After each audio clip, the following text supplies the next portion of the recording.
If your life were a book and you were the author, how would you want your story to go? That's the question that changed my life forever. Growing up in the hot Las Vegas desert, all I wanted was to be free.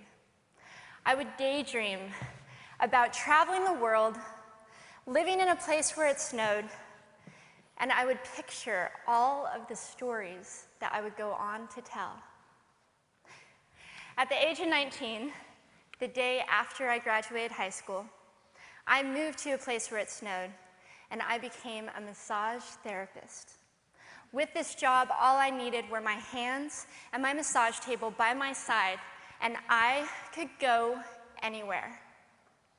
For the first time in my life, I felt free, independent, and completely in control of my life.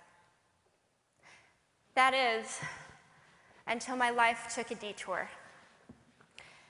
I went home from work early one day with what I thought was the flu, and less than 24 hours later, I was in the hospital on life support with less than a 2% chance of living.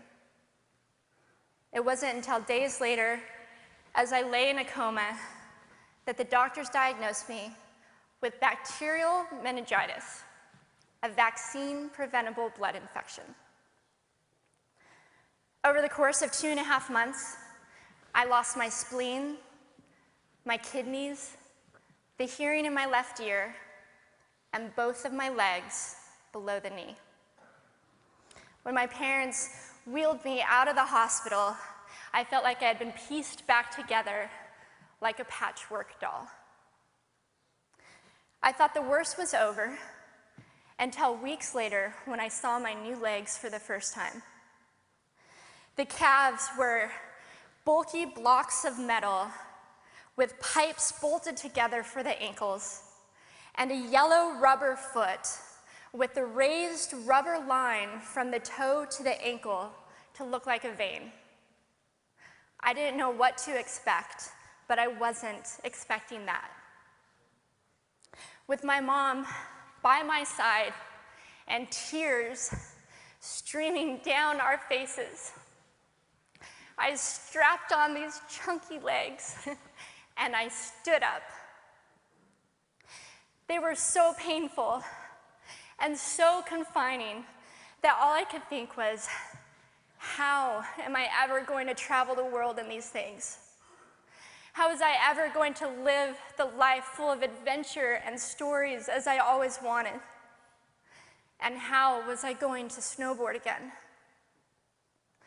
That day, I went home, I crawled into bed, and this is what my life looked like for the next few months. Me passed out, escaping from reality, with my legs resting by my side. I was absolutely, physically, and emotionally broken. But I knew that in order to move forward, I had to let go of the old Amy and learn to embrace the new Amy. And that is when it dawned on me that I didn't have to be 5'5" anymore. I could be as tall as I wanted.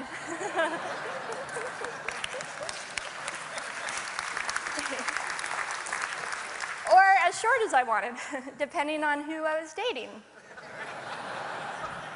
And if I snowboarded again, my feet aren't going to get cold. And best of all, I thought, I can make my feet the size of all the shoes that are on the sales rack. And I did. So there were benefits here. It was this moment that I asked myself that life-defining question. If my life were a book and I were the author, how would I want this story to go? And I began to daydream. I daydreamed like I did as a little girl. And I imagined myself walking gracefully, helping other people through my journey, and snowboarding again.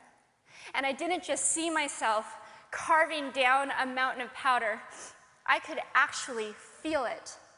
I could feel the wind against my face and the beat of my racing heart as if it were happening in that very moment. And that is when a new chapter in my life began. 4 months later, I was back up on a snowboard, although things didn't go quite as expected.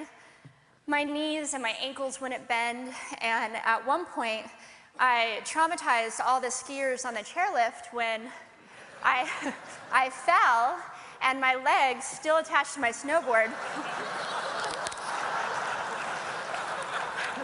went flying down the mountain. And I was on top of the mountain still. I was so shocked. I was just as shocked as everybody else, and I was so discouraged, but I knew that if I could find the right pair of feet, that I would be able to do this again. And this is when I learned that our borders and our obstacles can only do two things. One, stop us in our tracks, or two, force us to get creative. I did a year of research, still couldn't figure out what kind of legs to use, couldn't find any resources that could help me. So I decided to make a pair myself. My leg maker and I put random parts together, and we made a pair of feet that I could snowboard in. As you can see, rusted bolts, rubber, wood, and neon pink duct tape. And yes, I can change my toenail polish. It was these legs and the best 21st birthday gift I could ever receive, a new kidney from my dad, that allowed me to follow my dreams again. I started snowboarding, then I went back to work, then I went back to school, then in 2005 I co-founded a nonprofit organization for youth and young adults with physical disabilities so they could get involved with action sports. From there, I had the opportunity to go to South Africa, where I helped to put shoes on thousands of children's feet so they could attend school. And just this past February, I won 2 back-to-back World Cup gold medals.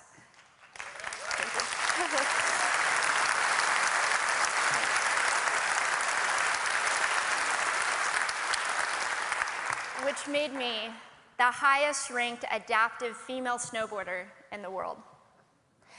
11 years ago, when I lost my legs, I had no idea what to expect. But if you asked me today if I would ever want to change my situation, I would have to say no. Because my legs haven't disabled me. If anything, they've enabled me. They've forced me to rely on my imagination and to believe in the possibilities. And that's why I believe that our imaginations can be used as tools for breaking through borders. Because in our minds, we can do anything, and we can be anything. It's believing in those dreams and facing our fears head on that allows us to live our lives beyond our limits. And although today is about innovation without borders, I have to say that in my life, innovation has only been possible because of my borders. I've learned that borders are where the actual ends, but also where the imagination and the story begins. So the thought that I would like to challenge you with today is that maybe instead of looking at our challenges and our limitations as something negative or bad, we can begin to look at them as blessings. Magnificent gifts that can be used to ignite our imaginations and help us go further than we ever knew we could go. It's not about breaking down borders. It's about pushing off of them and seeing what amazing places they might bring us. Thank you.